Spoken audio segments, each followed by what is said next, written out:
Kadang saya berpikir, gimana kalau saya balik lagi ke 10 tahun lalu ke Delonix yang masih cungkring dan saya harus memulai segalanya dari nol. Kira-kira apa aja yang akan saya lakukan dan kesalahan apa aja yang saya pernah lakukan dan saya nggak mau lakuin lagi. Sebelum itu perkenalkan dulu, nama saya Donix Sinjaya. Saya adalah seorang professional fitness coach yang sudah membantu ratusan bahkan ribuan orang untuk mencapai tubuh dan performa impiannya. Sebelumnya saya minta maaf dulu, suara saya agak kebindeng karena saya belakangan lagi kena flu, tapi saya harap video ini masih bisa kalian cerna dengan baik. Ada satu gaya pemikiran yang keren sekali, yang sering dipakai, nggak cuma di dunia fitness, tapi banyak dipakai di dunia bisnis, finance, yaitu adalah invert thinking. Invert thinking itu adalah ketika kita itu berpikiran soal hal apa aja sih yang bakal menghambat kita, dan kita tinggal nggak usah lakuin hal tersebut, atau kita lakuin opposite-nya, atau lawan katanya. Jadi saya dulu adalah seseorang yang juga memulai dari informasi yang terbatas ya. Saya mulai dari tahun 2015 di mana internet itu waktu itu belum terlalu sebesar sekarang. Ada sih artikel-artikel, tapi mostly saya tuh dapetin ilmunya tuh dari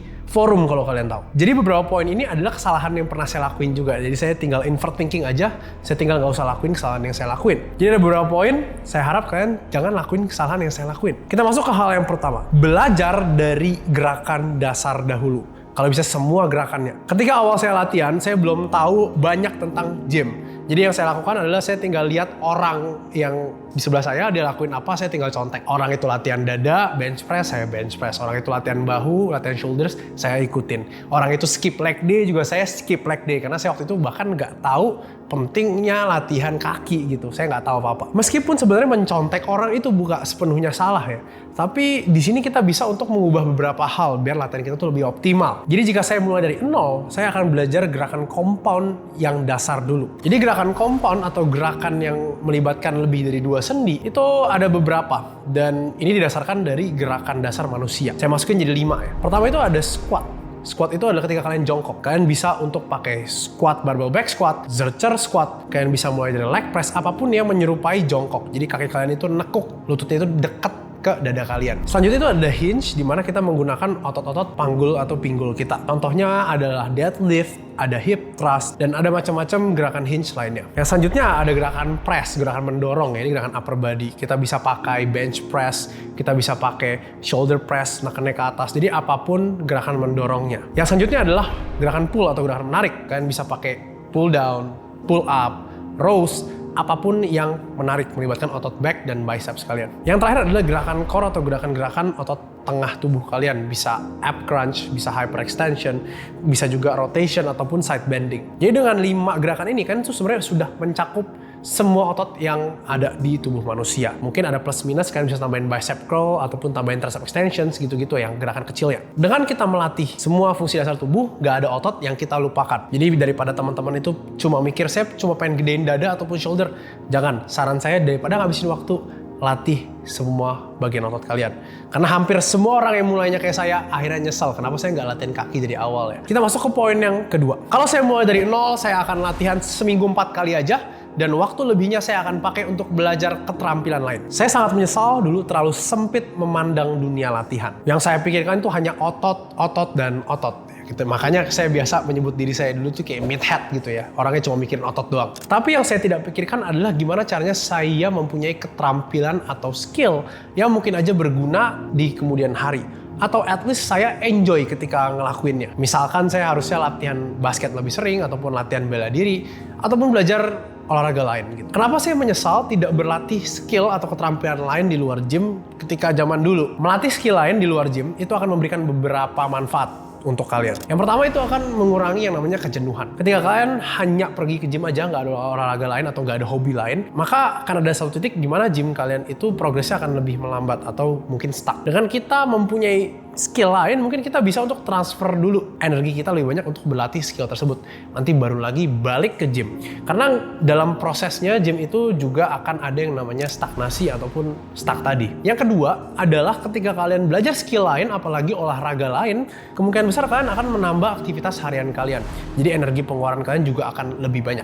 Alias, bahasa simpelnya kalian bisa makan lebih banyak atau kalian bisa nurunin berat badan lebih cepat. Karena most of other sports itu juga ada pasti kardio. Yang ketiga itu adalah olahraga lain di luar gym memberikan kalian pola gerak yang lebih luas. Ketika di gym, gerakannya biasanya hanya itu-itu aja dan kita mungkin bosen ya dengan gerakannya. Dengan kita mengeksplor gerakan lain, misalkan rotasi ketika kita main paddle gitu ya, itu akan membuka lebih banyak fleksibilitas di badan kita. Program latihan kalian juga akan bisa lebih bervariasi, jadi kalian benar-benar nggak jenuh lah gitu, dan kalian bisa eksplor lebih banyak dan kalian bisa maksimalin potensi yang ada di tubuh kalian. Jadi kesimpulannya itu adalah gym itu pasti akan jadi fondasi, tetap jadi fondasi. Strength training itu harus dilakuin, tapi daripada kita terlalu obses terhadap gym, alangkah lebih baiknya kita menambah olahraga lain lah, biar kita itu lebih well balance. Yang ketiga, jika saya mulai dari nol, saya akan lebih bersabar ketika saya lagi bulking ataupun massing. Saya beranjak dari kondisi tubuh yang skinny fat, berat badan saya sekitar 60 kg,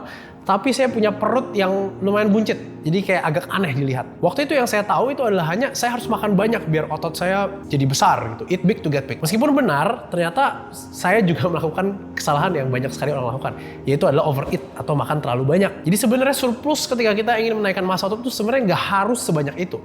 Cukup sekitar 200 sampai 300 kalori aja. Jadi karena ketidaksabaran saya harus menanggung konsekuensi di mana saya malah menaikkan massa lemak terlalu banyak. Jadi memang udah nggak skinny fat lagi, tapi jadi fat. Apalagi dahulu ketika saya mulai gym, waktu itu saya masih SMA, saya hanya berpikir makan banyak, tapi saya nggak pikirin sumber makanan dari mana.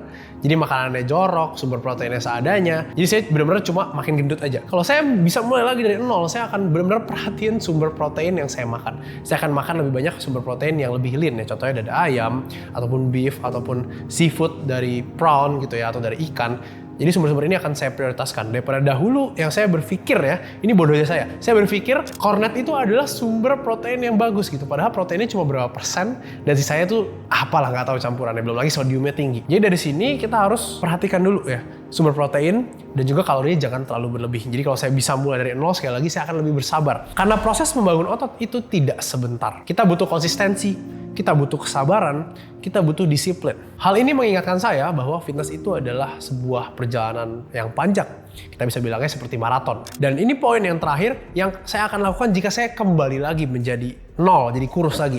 Yaitu adalah saya tidak akan membandingkan diri saya dengan orang lain. Comparison is the thief of joy. Dan itu udah saya buktiin, gak ada poinnya untuk kita membandingkan diri kita dengan orang lain. Saya bukan orang yang mempunyai genetik top tier atau genetik yang benar-benar bagus. Mungkin sedikit above average aja. Saya bertemu banyak sekali teman saya dulu yang ketika awal nge-gym dia itu progresnya cepet banget.